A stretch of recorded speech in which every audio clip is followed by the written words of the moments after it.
Орой минь үзэгчдээ амралтын өдрөө ая тухтай сайхан өнгөрүүлж байна уу? Анализ хөтөлбөрийн энэ удаагийн дугаар эхлэхэд болон боллоо. Бид улс төр нэг эдийн засагт өрнсөн онцлог үйл явдлуудтай та бүхэндээ ярилцгана.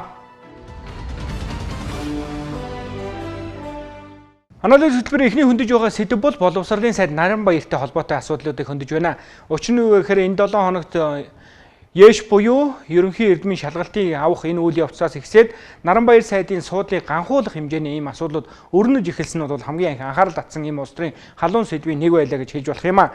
За тухайлбал сайн ажилласан уу, Наранбаяр сайн ажилласан муу ажилласан гэсэгтэр бол хариултууд явагдаж эхэллээ. За тухайлбал хуучин боловсролын сайдаар ажиллаж байсан.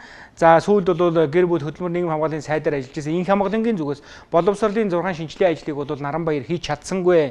Тийм учраас бол энэ асуудлууд өрнөж байна гэдэг ийм шүүмжилтэй постыг өөрийнхөө захин хуудсанд тавилаа. За нөгөө талаасаа бас нэр бүхий гишүүд бол Наранбаяр сайдыг огцруулах нь зүйтэй юм а гэсэн ийм асуудлуудыг хөндөж эхэллээ. Энэ бүхний эхлэл нь өөрөө юу байваа гэж. Энэ бүхний эхлэл нь бол эрдмийн ерөнхий шалгалт байсан юм а. Эрдмийн ерөнхий шалгалт буюу Яш байсан. Тэгэд Яшийн энэ шалгалт нь бол 6 дугаар сарын 18-наас 21-ний өдрүүдэд бол зохион байгуулагдсан байгаа. Тэгэд энэ 6 сарын 18-наас 21-ний өдөр зохион байгуулагдсан Яшийн шалгалтанд бол 43318 ийм шалгуулагч бүртгүүлж оролцсон ийм мэдээлэлтэй байна. Тэгээ шалгуулагчдын зүгээс юу гомдолж байна гэхээр шалгалтын энэ асуултууд нь ойлгомжгүй байсан. За харимтлаараа үзээгүй хичээлүүд ирсэн гэдэг эцэг эхчүүдийн зүгээс хүртэл их олон зүйлүүдийг бол тайлбарлаж нийгмийн сүлжээн дээр нэлээд олон бухимдлууд байсан. Тэгээ 43 мянган хүний ирээдүйг балалчлаа гэдэг ийм зүйлийг ч гэсэн олон нийтийн зүгээс бол шүүмжилтэйгээр тавьж байгаа юм. За ерөнхийдөө Яшийн энэ шалгалтын дараагаар бол асуудлууд өрнөдгөө. Ерөнхий эрдмийн шалгалтын дараагаар бол асуудлууд заавал өрнөдөг.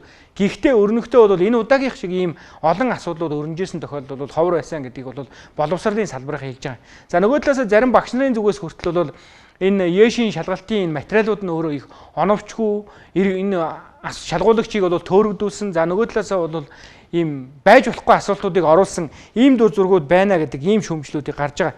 Тэгээ шалгуулагчдын гэр бүлийн зүгээс бол оноо харах үед бол машин гатсан 24 цагийн дотор хариу багтаж гараагүй, шаардлага хангасан харандаа баллуур зэргийг өгдөггүй, авч оруулдаггүй, даалгавар агуулгаас хэд хүнд байсан зэрэг маш олон гомдлыг бол гаргаж байгаа. Тэгээ энэ гомдлуудтай холбоотойгоор шинжилгээ ухааны технологийн сургуулийн байранд бол бас энэ гомдлуудыг боловсролын үнэлгээний төв хүлээж авч байгаа гэсэн ийм мэдээлэл байна. За нөгөө талаасаа боловсролын үнэлгээний төвийн удирдлагын асуудлууд ч гэсэн бас энэ үеэр бол хөндөгдөж байгаа нь эргээд бас энэ салбарт бол үнэхээр болохгүй асуудал байгаа юм биш үстэй гэсэн ийм зүйлийг ярьж байгаамаа. Энэ бол боловсролын үнэлгээний төв гэдэг бол төрийн захиргааны байгууллага биш, төрийн үйлчлэгээний байгууллага. Тийм учраас төрийн албанд хаагч тавьдаг бол тийм одоо шалгалтын болоод төрийн одоо захиргааны албанд ажилласан байх юм шаардлагыг бол тавьдаг. Нэгдүгээрт, хоёрдугаарт ажлын байранд тавигдах шаардлага гэж байдаг. Энийг бол хангацсан хүн байгаа юм. Өөрөө бол Mobicom компанид олон жил ажилласан менежер хийсэн туршлагатай бас IT-ийн мэргэжилтэй байхыг шаарддаг. Энэ IT-ийн мэргэжлийг эзэмшсэн ийм хүн байж байгаа. Жишээлбэл математикаар харахад энэ жил 490 оноогоос доош авсан нь 48% байгаа. За өмнө онд бол 46%. За ер нь бол жил бүрээр харахад 490 оноо юм боيو босго оноогоос бага авч байгаа хүүхдүүд бол 46%-тай дундчаа. Бүх хичээлдэр бол бага авдаг байгаа. Энэ жил 43 мянган хүүхэд бол эсэлтийн ерөнхий шалгалтыг өглөө. Тэгээ харин эдгээр хүүхдүүдээс 172 хүүхэд 800 оноо авсан байгаа. Тэгэхээр 43 мянгаас 172 хүүхэд 800 оноо авна гэдэг бол манай нэг бол боловсролын чанар үнэхээр муу байна. Эсвэл нөгөө энэ Яшийн шалгалтын асуултууд нь энэ иргэдийн олон нийтийн бухимдаад байгаа энэ гомдлыг гаргаад байгаа шиг ийм ойлгомжгүй асуултууд нь тийм явцуу нөгөө дүн шинжилгээ нь бодитоор гарахад бол нөлөөлөхгүй ийм зүйлүүд байна гэж ингэж ярьж байгаа юм. Тэгээд маш олон шүүмжлүүд бол явсан. Монгол хэлний шалгалтын дээр, математикийн шалгалтын дээр, түүхийн шалгалтын дээр, нийгмийн шалгалтын дээр бол маш олон шүүмжлүүд явсан. Тийм учраас энийг бол эргэж бодох ёстой гэж ингэж үзэх ёстой. Тухайлбал одоо түүхийн хичээл дээр 800 оноо авсан нэг л сурагч байна. Түүхийн хичээл дээр 800 оноо авсан. Монголчууд түүхээ мэдэхгүй байгаа юу? Эсвэл түүхийн хичээл рүү оруулж ирсэн тэр эрдмийн ерөнхий шалгалтынх нь тест нь өөрөө, Яш нь өөрөө, асуултууд нь оновчгүй, хариултууд нь өөрөө ойлгомжгүй, ийм байсан юм биш үсттэй гэсэн ийм эргэлзээг төрж байгаа юм. Тэгээд 35-аас 39 сурагч бол ер нь хамгийн өндөр оноонуудыг авсан нэг хичээл дээр гэсэн ийм зүйлүүдийг яаж байгаа. Ингээ бодох юм бол манай боловсролын чанарын тогтолцоо өөрөө шалгалтынхаа босхийг давж чадахгүй байна. 43 мянган шалгуулагч авчаад хамгийн дээд оноогийн 170 хүүхэд авдаг. Энэ бол өөрөө нөгөө нэг бол энэ боловсролын систем өөрөө унтсан байна. Багш нар хүүхдүүдэд бэлдэж чадахгүй байна. Хүүхдүүдийн маань сурч боловсрож байгаа тэр нөхцөл өөрөө бололцоо нь өөрөө маш муу байна. Нөгөө шалгалтын материал боловсруулж байгаа хүмүүсийнх маань ерөнхий мэдлэгийн төвшин өөрөө хит өндөр байна. Эсвэл өөр ялгаатай байна гэдэг. Ийм олон асуултууд гарч байгаа юм. Тэгэхээр энэ дээрээ дүгнэлт хийгээд дүн шинжилгээ хийгээд шинжлэх ухаанчаар асуудалд хандахгүй бол өнөөдөр нэг даргын буруу, нэг хүний буруу гэдэг ийм зүйлийг ярихаасаа илүүтэй энэ дээр яагаад ийм байгаа юм бэ? Жил болгонд ийм гомдол гарддаг юмаа гэдгээр тайлбарлаад боловсролын үнэлгээний төвийнхэн яриад. Зүгээр нэг удаа ингэж яриад өнгөрөх бишээ. Жил болгон угаасаа гомдогсод байдгийн гэдгээр асуудалд хандах биш. Тоо чанар үнэлгээ хоёрыг л ярмаар байна. Тоо худлаа хэлдэг. Та бол яагаад ч худлаа хэлдэг. Тэгэхээр 43,172 авж байгаагийн цаад гүн шалтгаан нь юу байгаа юм бэ? Энэ тестэндээ байгаа мó? Эсвэл энэ сургууль төгсөж байгаа хүүхдүүдийн маань үнэхээр боловсролын чанар юм байгаа мó гэдгийг бодож үзэх цаг болжээ. Яагаад 1000 хүүхэд өндөр оноо авч болдог? Яагаад 500 хүүхэд өндөр оноо авч болдог? Яагаад 800 онооны босхийг 1000-аараа авч болдгүй юм? Энд чи өөрөө нөгөө боловсролын тогтолцоо ч өөрөө болохгүй байгаа юм биш үү гэсэн ийм зүйлийг хэлж байгаа. Тэгээд жилээс жилд элсдийн ерөнхий шалгалтын энэ гомдлууд бол үнэхээр нэмэгдэж байна. Өнгөрсөн жилтэй харьцуулах юм бол энэ жилийнх бол илүү нэмэгдчихлээ. Тэгээд нөгөө талаас яг энэтэй холбоотойгоор гэж хэлэх юм уу? Эсвэл зүгээр нэг мөнгө угаах хэлбэр рүү оруулсан юм уу? Ямар ч байсан ерөнхий боловсролын 120 сургууль дээр бол сургалт арга зүйн зөвлөгөөг өгсөн ийм асуудал бас энэ 7 хоногт нэлээд өндөр газар авч хөндөглөө. Энэ нь юу вэ гэхээр 2025 оны төсвийг батлах гэж яхад бол боловсролын сайдын зүгээс 1.2 тэрбум төгрөгийн ийм боловсролын менежментийн асуудлыг судалж орж ирж байсан. Энийг нь батлахгүй болохоор нь өөр аргаар бол явуулчихжээ гэдгийг бол нэр бүхий улсын их хурлын гишүүн тэр дундаа Батэрдэн гишүүн бол хэлж ирсэн. Юу вэ гэхээр 1.2 тэрбум төгрөгийг шууд бүхлээр нь нэг төрлийн бус байгууллага руу шилжүүлгээд төсвүүдээр ороод ирэх нь үгүй гэд баталчаар 10 сая төгрөгөөр 120 сургууль тараагаад нөгөө 120 сургуулиасаа нөгөө төрлийн бус байгууллага руугаа 12 сая төгрөгийг татаад авцсан. Ийм юм явцсан байна. Энэ бол цэвэр ашиг сонирхлын зөрчил юм а гэдэг энэ зүйлийг хэлж байгаа юм. Тэгээд энэ шинэ Монгол төрлийн бус байгууллага нь өөрөө хэнийх юм бэ гэж. Энэ шинэ Монгол төрлийн бус байгууллага нь шинэ Монгол сургуулийг үүсгэн байгуулагч улсын их хурлын гишүүн Галбадрахын хамаарал бүхий ийм төрлийн бус байгууллага байна гэдгийг бол улсын их хурлын гишүүд яриад эхэллээ. Тэгээд ингээд яхаар боловсролын сайд ашиг сонирхлын зөрчилтэй байгаа юм биш үү дээ. Тийм учраас энэ сайдыг огцруулах асуудлыг ерөнхий сайд Замдны шатраа анхаарч үзье гэдэг зүйлийг бол Монгол Ардын намын гишүүд тавиад эхэлсэн. За мэдээч хэрэг гишүүдийн зүгээс ярьж байгаа яриа нөгөө талаасаа үндэслэлтэй юм шиг сонсогдож болно. Зөрүүлээд нөгөө боловсролын сайдын зүгээс ерөнхий боловсролын сургуулиудын чанарыг сайжруулах менежментийг хийх зайлшгүй шаардлага байна. Тийм учраас энийг бол хийх зоригтой хийхээс өөр арга байхгүй. Нөгөө талаас ерөнхий боловсролын сургуулиудын багш нар нь энэ байгууллагаас сургалтыг авъя гэсэн ийм зүйлийг хүсэлтийг өгсөн учраас ийм зохион байгуулалтыг хийсэн юм а гэдэг тайлбарыг өгч байгаа. Төрийн бус байгууллага нь бол одоо Галбадрах гишүүний үүсгэн байгуулсан ийм одоо төрийн бус байгууллага сонгогдсон байлээ. Юу гэхээр энэ сургуулиуд чинь өөрсдөө тэр төслийг хэрэгжүүлэхдээ өөрсдөө сонгож байгаа. Хүсэлтээ гаргаж байгаа. 300 гаруй сургууль энэ төсөлд хамрагдъя гэсэн хүсэлтээ гаргаад за үүнээс 120 сонгогдсон ийм л юм байл. Багш нар өөрсдөө сургууль нь өөрсдөө сонгосон гэсэн. Тэр нь бол одоо өнөөдөр байж байгаа энэ үйл ажиллагаа хамгийн тогтвортой хийж байгаа ийм төрлийн бус байгууллага гэж харсан гэсэн үг шүү дээ. За тэгэхээр Наранбаяр Галбадрах гэж энэ хоёр гишүүн маань өөрсдөө ямар холбоотой хүмүүс вэ гэж тий. Шинэ Монгол сургуулийг үүсгэн байгуулагч нь бол Монгол улсын их хурлын гишүүн Монгол Ардын намын жагсаалтын 11 дээр ирэмблэгдэж улсын их хурлын гишүүнээр сонгогдсон Галбадрах. За Наранбаяр бол хүн намын жагсаалтаар сонгогдсон боловсролын сайдаар 2024 оны 7 сараас эхлээд ажиллаж байгаа. Оюун эрдэнэ засгийн газарт ажиллаж байсан. Одоо Замдны шатрын засгийн газарт улиран ажиллаж байгаа хүн намын төлөөлөл.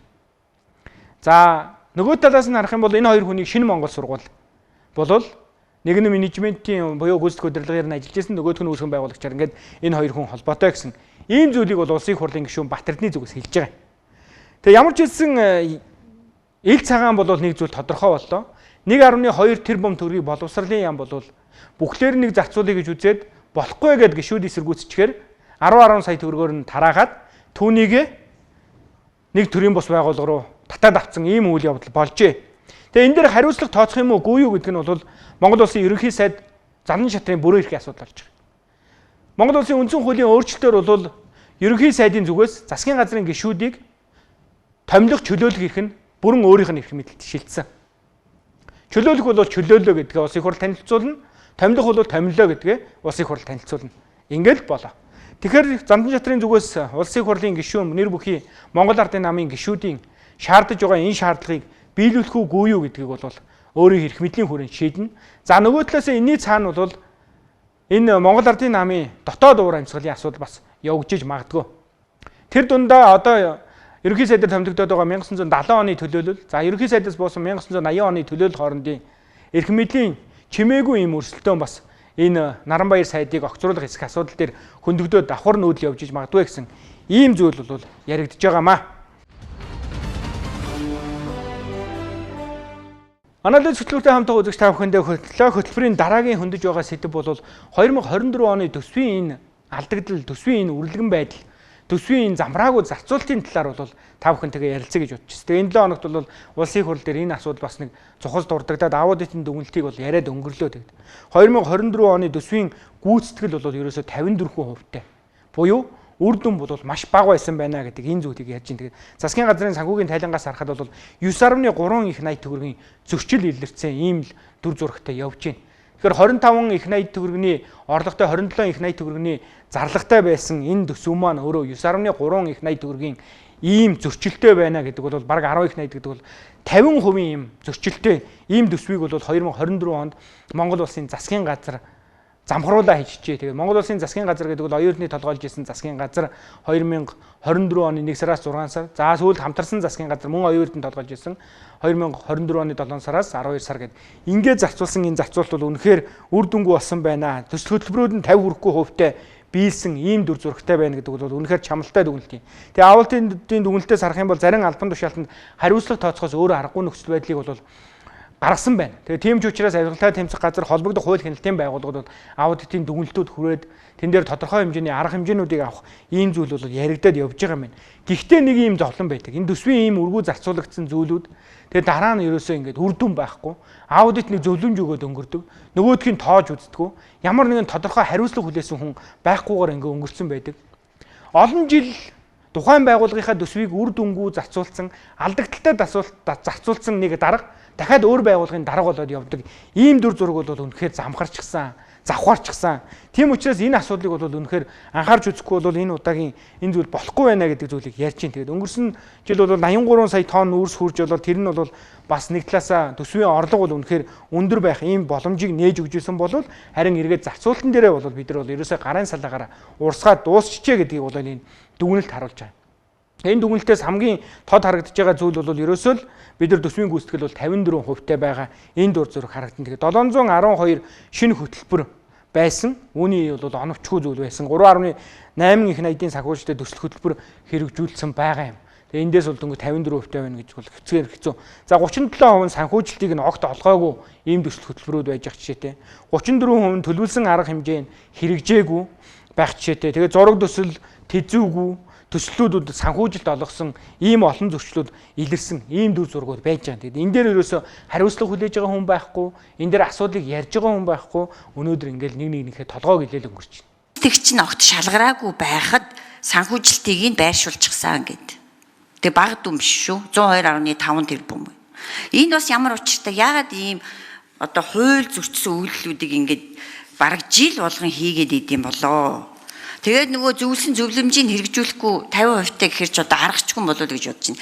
Тэгээд бид нар асар их татвар төлөгчдийн мөнгийг ийм замбраагүйгээр үрж ийм хяналтгүйгээр зарцуулсаар байх юм бол энэ Монгол улс чи юу яаж хөгжих юм бэ? Энэ төрийн сангийн нэгтгэсэн тайлан 47 төсвийн ерөнхийлөн захирагчийн 266 байгууллагын одоо мөнгөн хөрөнгийн үлдэгдлийг бол бууруулж цэвэрлэг бичлэлт хийж тайлгнсан энэ асуудлынхаа бичлэлтийг одоо хэрхэн яаж шийдвэрлэх талаар өмнө одоо бид нар зөвлөмж өгсөн. Тэгээд зөвлөмжийг өмнөх онд өгсөн зөвлөмжийг хэрэгжүүлэх учраас энэ онд бол албан шаардлага өгсөн байгаа. Өвдөс хойш бол нэгж төслүүдийн энэ үнийн өсөлт бол арай хэтэрсэн. Бид тэр мэргэжлийн байгууллагаар нэрсэн үнийн өсөлтүүдийг нь бид бол дээрээ чи хянах хэрэггүй, өөрчлөх хэрэг байхгүй. За тэрийг тэгээд ямар ч байсан бол нийцийн одоо институт одоо аудитор бол явуулдаг. Аудитоос хүрээд ирснийг нь одоо төсөвтөө багтаах гэдэг тэр нь багтдаггүй. За тухайлбал энэ боловсролын салбар, эрүүл мэндийн салбар өнгөрсөн 2024 онд буюу Мөнх сайхан сайттай, Наранбаяр сайттай энэ зүйл маань үнэхээр замхарчсан байна, завхарсан байна гэдэг ийм зүйл яригдж байгаа юм. Тухайлбал боловсролын салбарт 1807 бүтээн байгуулалтын төсөл хөтөлбөр хэрэгжүүлэхээр өнгөрсөн 2024 онд тусгаж өгсөн боловч 68 байрлагад нь аудит хязгаарлалт тавьчихад ингээд байж байгаа жишээтэй. Зураг төсөлгүй, сургууль цэцэрлэгийн барилгад төсөв олгосон, олон жил онд амьдсан баригдаж байгаа барилгуудад үнийн өсөлтөөр шалтгаалж гацсан энэ асуудлыг шийдвэрлээгүй. Тэгээд ерөөсөө ингээд гацсан дээр нь гацаацсан зармийг нь одоо ингээд дэмжсэн, яагаад дэмжсэн тодорхойгүй. Авилга хээл хахуулын шинжтэй холбоотой олон асуудлууд үүссэн байна гэдгийг бол аудитын дүгнэлт гаргачихсан байна. 2025 оны төсөв шинээр эхлүүлэх төсөл хөтөлбөр батлагдаагүй байхад салбар бүрт нь бол гацсан төслүүдийг энэ жилийнхээс илүү ингээд тавиад өгчихсөн. Ийм асуудлууд бол энэ боловсролын салбар, эрүүл мэндийн салбар хоёр дээр бол үнэхээр их байжээ. Салбарын хэмжээнд бол хугацаанд ашиглалтад орж чадаагүй нийтдээ 68 барилгын төсөл арга хэмжээ байж. Үүний шалтгаан нь бол анханасаа нөгөө зураг төсөвгүй байхад нь батлаад ингээд явчихсан. Тэрнээсээ болоод дуудсан. Хоёрдугаарт нь бол явцдаа үнэн нэмэгдээд тэр нь магадлангаараа ороод хугацаа авсан. Хоёрдугаарт үнэн нь одоо зарим тохиолдолд 2 дахин 3 дахин нэмэгдсэн тохиолдолч бий. Даяараа геополитикийн хямралтай, эдийн засгийн хямрал утсан төсвийн тодгол хийхгээ сууж байгаа 3.3 их 80 төгрөг төсвөөсөө хэмнэхэд бид тодгол хийх гэж байна. Юу нэмэх мантай байдалтай, хүнд байдалтай байж байна. Тийм учраас бид салбараараа бас одоо үнэ ярьж энэ нөхцөл байдлаасаа салбараа илгээр нь хэвтүүлжгүй байх гаргалгаа стратеги төлөвлөгөөг боловсруулж байна. Энийгээ ч гэсэн бид одоо ард иргэдэд үнэ хэлэх хэрэгтэй. Үнэ хэлээд эрүүл мэндийн салбар нь өөрөө үр ширэндээ баригдаад тэгээд одоо илгээр хэвтэж болохгүй. Эрүүл мэндийн салбар гэхэд 360 тэрбум төгрөгийн өртөө байж байгаа жишээтэй. 2025 оны санхүүжилтийн жилийн өмнөөс өрөө төлж барагдуулах ийм дүр зурагтай. Энэ алдагдлаа нөхөхийн тулд бол төлбөртэй үйлчилгээнүүдийг нэвтрүүлнэ гэдэг ингээд сууж байна. Нэг үгээр хэлэх юм бол улсын эмнэлэг төлбөртэй үйлчилгээнүүдийнхээ үнийг нэмэхэд сууж байна гэсэн үг. Эрүүл мэндийн даатгалаас олгодог байсан нөгөө үйлчилгээнүүд чинь нэмэлт төлбөртэй болоод эхлэх ийм дүр зураг руу орж ийнэ гэсэн ийм зүйл байна. Тэгэхээр энэ бол цэвэр 2024 оны энэ эрүүл мэндийн салбарын бодлого менежментийн алдаа юм а гэдэг энэ зүйлийг бол улсын хурал дээр ярьж байгаа. Бодлого менежментийн алдаа байна гэж. Нөгөө боловсролын салбар, эрүүл мэндийн салбар хоёр бол нөгөө батлаад өгсөн, нөгөө үр ашигтай байгaalгаараа гэсэн төсвүүдээ өөрсдөө зарцуулаагүй байдлаар сангийн яам руу хураалгацсан нэг хэсэг байна. Энийн цаана юу вэ нөхөрэ? Нөгөө төсөл хөтөлбөрүүдээ үр дүнтэй зарцуулахгүй авилга нэгтэг, асуудлыг сунжруулдаг ийм гажууд байсан биш үсттэй гэсэн харлага бас явж байгаа. Тийм учраас энэ салбарын энэ нэг зарим нэг дээгүүрээ биш дунд чатны энэ нэг асуудлуудыг бол зэгцлэхгүй бол болохгүй байна гэдэг энэ зүйл яригдж байгаа. Тэгээ нэгэн аудитын дүгнэлт гарчихсан учраас татвар төлөгчдийн мөнгийг үр дүнгүй зарцуулсан энэ дарганарт бол хариуцлага тооцох хэрэгтэй. Хариуцлага тооцно гэдэг нь албан тушаалд нөхцөлөх биш. Тэр улсад учирсан хохирлыг нь төлөвлөдөг байх хэрэгтэй. Нөгөө талаас тодорхой хэмжээний ял үүрүүлдэг байх хэрэгтэй гэсэн ийм шүүмжил бол яа харахгүй нийгэмдэр өрнөж байна. Тэгэхгүй бол өнгөрсөн хугацаанд бол ерөөсөө төсөв үр дүнгүй байлаа гэл ингээл дуусчдаг. Ийм дүр зураг байсаар ирсэн. Энийг бол бид нар анхаарч үзэх зайлшгүй шаардлагатай байна. Тэгээ хамтарсан засгийн газар бол энэний талыг нь бас үүрэлцэх ёстой гэсэн ийм шүүмжилч гэсэн их хурлын танхим дээр өрнөлөө. Засгийн намыг сая Монгол Ардын нам эрх баригч нам одоо засагт ороод ажил хийгээд болохгүй алдаа дутагдлыг илрүүлээд байна гэж сая хөөгд гаргацсан л та. Тэгэхээр одоо энэ эрх баригч нам одоо өөрөө яг ажиллаа хийгээд сайд нарын тэр холбогдох доор удирдах байгаа нэг одоо тэр төрийн өмчт компаниуд дээр очрыг олоод алдаа дутагдaltaгүйгээр ирэх жил одоо оруулж ирээ. Энэ зөвхөн сайд энэ ч төсвийн ерөнхийлөгч нар гэдэг баах улс тэднэр дээр нь ямар асуудал хариуцлага байгууллага шилжүүлсэн энэ аудит хэрэгцээс бас бичгээр тэгээ энэ оноос эхлээд энэ хариуцлага тооцдог хуулийн байгууллага шилжүүлдэг ажлыг бас эхлүүлмээр байна гэж уриалж. Яг зохиотор гишүүн альч цаг үед аудитын газраас төсвийн олон захирагч нар энүүн дээр угаасаа алдаа оноотой ажиллаж байгаа зүйлүүд бол байгаа. Энийг сайжруулах нь бол чухал болохоос ш. Одоо энүүн дээр хэдүүлээ ийм улс төр хийх бол утгагүй ах уу. Тэгээ 24 оны талд нь танаа сайд нар ч гэсэн ажиллаж байсан цаггүй шүү дээ. За тэгээ аудитын дүгнэлтийг яриад өнгөрдөг биш. Энэ дүгнэлтийн араас нэг шийдлийг хийлдэг. Тодорхой хэмжээний арга хэмжээ авдаг. Асуудлыг улам хурцлуулахгүй байхын үднээс зөв болгож засаж залруулдаг ийм болмоор байна. Тэгэхгүй тэгээд Монгол улсын төсвийн зарцуулалт нь үр дүнгүй байлаа. Дөнгөж 54% байлаа гэдээ бид нар халаглаад өнгөрч болохгүй. 2024 оны төсвийн зарцуулалт бол үнэхээр 54% байна гэдэг бол бид нар бол маш муу ажилласан. Өрхөөр аваад үзэх юм бол та бид олсон орлогынхоо зарцуулалтыг зүгээр л гарынхаа салаагаар уурсгаад ядаж нэг юм сайжруулчаагүй дууссан байна л гэсэн үг. Айл өрхөөр аваад үзэх юм бол жилийн хугацаанд идэж уугаад тэгээд хувцас солиогүй, гутлаа солиогүй ядаж нэг шин тавилга авт тавиагүйгээр л хамаг мөнгө өрөөд туссан байна л гэсэн ийм л дүр зурагтай болж ирж байгаа юм л. Тэгэхээр энэ дээр бол хариуцлага тооцох хэрэгтэй. Энэ дээр хариуцлага ярихаас өөр аргагүй нөхцөл байдал руу орж байна л гэсэн үг. За Улаанбаатарчууд ирэх өвөл хөлдчих юм биш үсттэй. Орон сууцныхан нь хөлдөө партай. Гэр ороолын айл өрхүүд маань төлөх төлшгүй. Ингээ хөлдөө мөсөн дотор өвлчих юм биш үсттэй гэсэн айцтайгаар явж байна. Тэгээ засгийн газрын зүгээс бол энэ дээр анхаарах хэмжээ авнаа л гэдэг ийм шуурхай ажлууд эхэлж байна. Тэгээ энэ засгийн газрыг бол ерөөсөө нэг л зүйлийг хүсэж байна. Улаанбаатарчууд энэ үеийн хугацаанд. Ирэх өвөл нэг утаанаас жоохон салгаад өгөөч. Салгаж өгөхдөө нэг зөв бодлогоор салгаад өгөөч гэдэг ийм зүйлийг хүсэж байна. Ягаад гэхээр буруу бодлогоор явжээ гэдгийн гол илэрхийлэл бол өнгөрсөн хугацаанд явуулсан сайжруулсан шахмал төшний үйлдвэрийг бол зогсоох ёстой гэсэн дүгнэлт гарчлаа. Зогсоох ёстой дүгнэлт гэж. Тэгээ өнгөрсөн хугацаанд 1.5 их 80 төгрөгийг Эрдэнэс 5 толгоогоос татаас хэлбэрээр энэ үйлдвэр авч. Тэгээ Монгол улсын нийслэл Улаанбаатар хотын түлшний хэрэгцээ бол нэг 600-аас 800 мянган тонн түлшийг гэр хорооллын нэг 250 орчим мянган айл өрхүүд хэрэгэлдэг гэсэн ийм тойм судалгаа байна. Тэгээ энэ шахмал сайжруулсан шахмал түлшийн үйлдвэрлэхдээ 1 тонны 350-аас 400 орчим мянган төгрөгөөр 5 толгой түлш компани үйлдвэрлээд хэрэглэгчдэд хүрэхээр 150 мянган төгрөгөөр нөгөөдхөө хүргэдэг. Ингээд Улаанбаатар хотын утаа улам нэмэгддэг. Ийм дүр зурагтай явж ирсэн. Тэгээ сонголтгүй сүүлдээ нөгөө түлш нь олддгүй. Иргэд өөр юм түлхээс өөр аргагүй болсон. Түлшнийхэн чанар бол үнэхээр анх үйлдвэрлэгдэж ирснээсээ эрс доошилсон, эрс муутсан. Та бүхэн санаж байгаа бол 2019-с 20 оны өвөл бол энэ шахмал түлшийг нэвтрүүлж эхлэхдээ зэрэгцээд бол харьцангуй гайг байсан. 20-с 21 онд харьцангуй гайг байсан.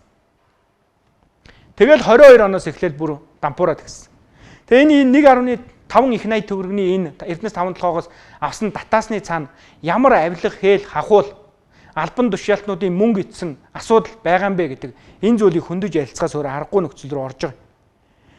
Тэгээ сайжруулсан шахмал түлшний угаарын хийнээс болж 700 гаруй хүний амь нас үргэлжлээ.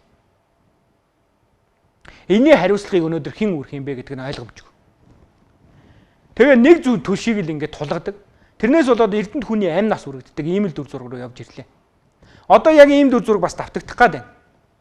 Тэгээ энэ Эрдэнэс 5 толгой компаниас татаастай байсан 5 толгой түлш компани энэ асуудлыг бол маш сайн шалгаж маш сайн асуудлыг бол сөхөх хэрэгтэй байгаа маа гэдгийг бол улсын хурлын гишүүд яахаар гонцолж байгаа.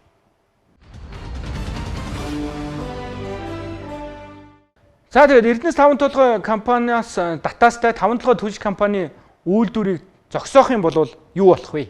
Юу болох вэ гэж тий.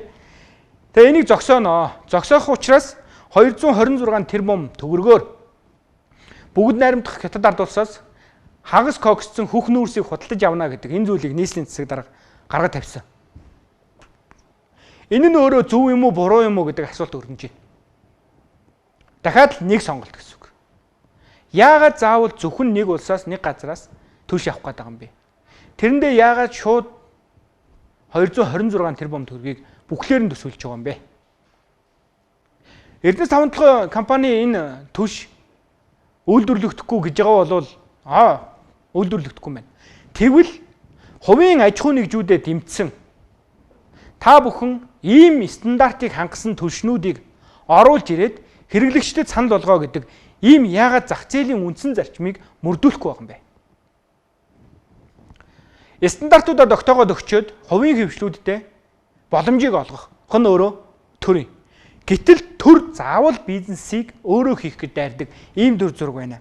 Энийн нэг нь энэ тендер юм биш үстэй гэсэн энэ зүйл байна. За нөгөө талаас энэний цаана авилга асуудал байгаа юм биш үстэй гэдэг ийм хардлага бас улсын хурлын гишүүн зол жаргалд байгаа гэдгээ бол зол жаргалын зүгээс бол гаргаж тавьсан. Тийм ч учраас зол жаргал энэ дээр бол нэлээд ийм акценттайгаар ярьж байгаа. За нөгөө талаас нь нийслэлийн засаг дарга бол энэ зол жаргал гэдэг нөхөр чи өөрөө бас энэ төрийн мөнгийг хамшигдуулаад ингээд 50 тэрбум төгрөгийг өрцөн нөхөр штэ гэж ингэж гаргаж ир тавьсан. Энэ хоёрын дунд хэрүүлээс бол бид нар ямар нэгэн байдлаар энэ улс төрчидчин бол ийм нэг завхарсан зүйл рүү орчдөг юм байна гэдэг зүйлийг харж байгаа. За нөгөө талаасаа одоо энэ хоёрын хэрүүл тэгээд хэрүүлэр байдаг юм байна. Гол зүйл нь юу юм бэ гэхээр Улаанбаатар хотын өвөл хаяанд ирэхэд 8 сарын сүүл гэхэд түвшин тодорхой байх хэрэгтэй байна. Түвшний сонголт нь тодорхой байх хэрэгтэй байна. Зөвхөн нэг түвш биш. 3 4 түвш, 5 түвшнээс эргэж сонголтоо хийгээд аль гайгүй чанартайг нь түлээд эрсдлээ өөрөөсөө үүрээд явах ийм нөхцөл рүү оруулмаар байна. Гэтэл нэг л зүйлийг шахаад. Нэгдүгээрт нь бид нүүрс зардаг улс гадаадаас нүүрсэн төлж авахгүй. Тэр хагас кокс буюу утаа баг ялгаруулдаг төлстэй ойролцоо шинж чанарын антрацит гэдэг байгалийн нүүрс бий. Дунд хэмжээний гэмтэй чулуун нүүрс байна. Эднийг олоод дотоод шийдэл гаргаж болно гэж үзэж байгаа. Тийм болохоор магадгүй ерөнхий сайд аж үйлдвэр эрдэс баялагын сайдд үүрэг өгсөн байх.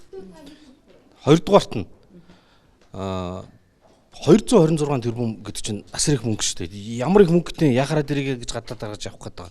Болохгүй сайн чанарын чулуун нүүрсээ шигшээ жигтгэн бүхэлдээ болгоод савлаад нийлүүлэхэд шахмал дүүстэй адилхан дүр дүн өргөнө. Нунтгийг нь бол хэлбэржүүлээд жигтгэн болгох юм бол бас болно. Түүний дээрх асуудлыг хүндэн улсын хурлын тогтоолоод дагаж тендерээ цуцлаа гэсэн зарчмын шаардлага тавингууд хотын дарга Нямбатар улсын хурлын гишүүн зол жаргалыг өөрийн дүү аз жаргалынхаа компаниар 5-толгой эрчим хүчний нүүрсээр шатхуун хуванцар гаргах туршилтын үйлдвэрийн төсөлд 50 орчим тэрбум төгрөг авсан гэх мэдээллийг цацаж эхэлсэн байдаг. Энэ талаар түүнээс тодруулахад зөвлөх үйлчилгээ бид нар үзүүлдэг инженерүүд яад тийм зөндөл газар ажилласан шүү дээ. За тэгээ 5 толгой төш бол үйлдвэрлэхдэггүй нөр нь тодорхой болж байна. Энэ үйлдвэр зогсох нь тодорхой болж байна. За гэтэл нийслэлийн засаг дарганд гүйжүүлээд зөвхөн нэг газраас 226 тэрбум төгрөгөөр хөхнүүрс авна гэд ингээд дайраад. Тэрний оронд за Бүгд найрамд Хятад ард улсаас хөхнүүрс, Оросын холбооны улсаас шахмал төш, өөр хаанаас байдгийг, Туркээс шахмал төш. Ингээд энийг аж ахуйн нэгжүүд оруулж ирээд энэ аж ахуйн нэгжүүдийн оруулж ирсэн стандартыг нь тогтоож өгөөд энэ тогтоож өгсөн стандартын дагуу хэрэглэгчд нь өөрсдөө сонгоод худалдан авалтаа яагаад хийж болохгүй байгаа юм? Энэ дээр яагаад тодорхой хэмжээний зохицуулт бодлогын асуудлуудыг шийдэхгүй байгаа юм? Заавал төр мөнгөөр нүүрс худалдаж авна, түүнийгээ иргэдэд зарна гэдэг ингээд дунд нь менежмент хийнэ гэдэг ингээд яваад байгаа юм. Энэ өөрөө ойлгомжгүй байна. Энэ ойлгомжгүй байгаагийн асуудлын нэг гор нь юу юм бэ гэхээр өнөөдөр 1.5 их найдаар гараа угаачаад байгаа Эрдэнэ 5 толгой төлш гэж компани чинь бодит жишээ болчихдог. Төр бүхнийг авч хийнэ гэж ингэж дайрсны хүчинд өнөөдөр энэ үйлдвэр 5-6 жил яваад зогсох хэлбэр дээр орж байна. Хэрвээ энийг хувийн хөвшилд даатгсан байсан бол өнөөдөр хувийн хөвшил олон улсын стандартад нийцсэн үйлдвэрийг байгуулгаад олон улсын стандартад нийцсэн олон төрлийн төлшийг нь хэрэглэгчдэд санал болгоо явж байгаа. Төр өөрөө зөвхөн ганцхан зүйл дээр ингэж муухарлдгаас болоод ийм асуудал үүсэж байгаа юм. Тийм учраас хэрэглэгчдийн зүгээс ч ихсэн буюу иргэдийн зүгээс, гэр хорооллынхны зүгээс сонголттой төлшийг хэрэглэмээр байна гэдэг зүйлийг ярьж байна. Зарим нэг нь ерөөсөө хол зүйтэй л байд юм билий. Зарим нэг нь ерөөсөө ноцохгүй утаа бүгээл бага ерөнхий хогтой байх юм билий. Зарим нь яхад гайгүй л байд. Янз л байх юм билий. Ялгадаггүй шүү дээ. Та манайх юм уу, Хятадаас ирж юм уу мэдхгүй. Зарим нэг нүүрс нь айгүй муухай үнэртэй гэдэг шүү дээ. Тэр уус зарим хүмүүс ирэдэг. Гэхдээ чанар нь угаасаа л муудсан байгаа байлгүй дээ. Тэгээд ер нь түүхийн нүүрсээ төлөвлөл хамаагүй хямдхан шүү дээ. Заавал 226 тэрбум төгрөгөөр урдаас тийм нүүрс оруулж ирэл мөнгө төгрөг гаргаж өөртөө хямдхан нүүрс өгчөөд үнэтэй нүүрс оруулж ирж заавал ард түмнөө хохироож иж тийм үү хордуулж ямар шаардлага байна. Тэгж л хэлмээр 100 буруу шүү дээ тэр чинь. Тэрний орн түүхийн нүүрсээ хужаад хүртэл алагдлагын нүүрсийг машин дотроо түлээл утаа гарахгүй зургатаар пэсээр гараад яваад байсан шүү дээ. Тийм байх чинь заавал түүхийн нүүрсээ төлөлчгийн орн чинь заавал урдаас бүгэн зарлага болгоод өчнөө мөнгө төгрөг зарлага болгож иж авчирж явах шаардлага бол байхгүй л гэж бодож байна даа. Шахмал төлс чинь болохоор дотроо зөндөө юм найруулдیں гэсэн шүү дээ. Тэгээд янз янзын хүний нүдэнд харагддаггүй хортой утаа гардаг. Тийм учраас зүгээр түүхийн нүүрсээ төлж яхад болно шүү дээ. Угаас одоо энэ төслийн нүүрсүүд зуухнууд байна шүү дээ. Тэр чинь түүхийн нүүрс төлөөл болоод байдаг гэсэн чинь болж л дараа шүү дээ. Илүү шаталтай сайн шаталтай байна үстэй. Түүхийн нүүрсээ төлсөн ч гэсэн шахал төлснийхээ оронд тэр чинь нүүрс нь доогоор аваад дээшээ гардаг шүү дээ. Хуучин шууд утаагаа дээшээ гаргадаг гэсэн юм чи. тийм нүүрс юунда 100-анда хэрэглэхэд болно шүү дээ. Нийслэлийн засаг дарга Нямбаатара 226 тэрбум төгрөгөөр түлш авах гэж байгаа бол тэр түлшээ сонголттой болгооч. Хэрэглэгч чинь өөрөө тэгж хүсээд байна. Дахиад 700 хүний амь насыг өрүүлмээргүй байна. Дахиад хэдэн зуун хүний нэг шөнийн дотор угаарнд өгтөрж амь насыг алдуулмааргүй байна. Тийм учраас аж ахуй нэгжүүддээ боломж олгосон тодорхой стандартуудаа төр нь гаргаад тавьдаг ийм жишг рүү яагаад орж болохгүй байгаа юм бэ? Төр худалдан авал тэгээ худалдан авсан түлшээ хэрэглэгчдэд зарах гэдэг шалтгаан юу юм бэ гэдэг ийм асуулт яхаар гурван гарч байгаа. Тийм учраас энэ асуултуудын хүрээнд бол энэ асуудал өрнөх нь байна. Тэгээ хэрэглэгч та бүхэн ч гэсэн эрдэмтэн судлаачид та бүхэн ч гэсэн энэ түлштэй холбоотой энэ асуудал дээр бас байр суурь илэрхийлэх юм бол ТV-с телевиз рүү хандаараа гэдгийг та бүхэндээ хэлмээр байна. Яагаад гэхээр бид бүхэд өөрсдийнхөө эрүүл мэндийн төлөө өөрсдийнхөө энэ эрүүл аюулгүй орчинд амьдрах үндсэн хуулиар олгогдсон эрхийнхээ төлөө бол асуудлыг хөндөх ёстой. Өнөөдөр зөвхөн монопол буюу нэг газрын энэ түлшнээс болоод эрдэнэт хүний амь нас өргөдөх ёсгүй. 700 хүний амь нас угаартаж нас урчаад байгаа гэдэг асуудал бол маш том тоо юм аа. Үүний цаана эдийн засгийн маш олон хохирлууд угаартаад эрүүл мэндээрээ хохирсон маш олон хүмүүсийн амь нас эрүүл мэндийн энэ асуудлууд байгаа. Нөгөө талаасаа иргэдийн ая тав тухтай амьдрах энэ орчны асуудал зохиогдож байгаа. Нөгөө талаасаа энэ Улаанбаатар хотын утаа үүгээр дамжаад 1.5 сая иргэний эрүүл мэндийн асуудал хөндөгдөж байгаа маа. Тийм учраас энэ асуудал дээр бол засгийн газар өөрөө манлайлал үзүүлээд зөвхөн хотын даргын муухарлаад байгаа энэ асуудал дээр бол бодлогын шийдлүүдийг гаргаж тавихгүй бол Зандан чатрын засгийн газраас иргэд юу хүсэж байна гэхээр нэн тэргуунд Улаанбаатар хотын утааг бууруулах энэ асуудлыг анхаарч үзэж гэдэг энэ зүйлийг хүсэж байгаа.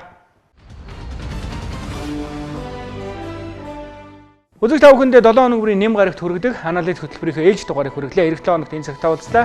Баяртай үзэгчтэй.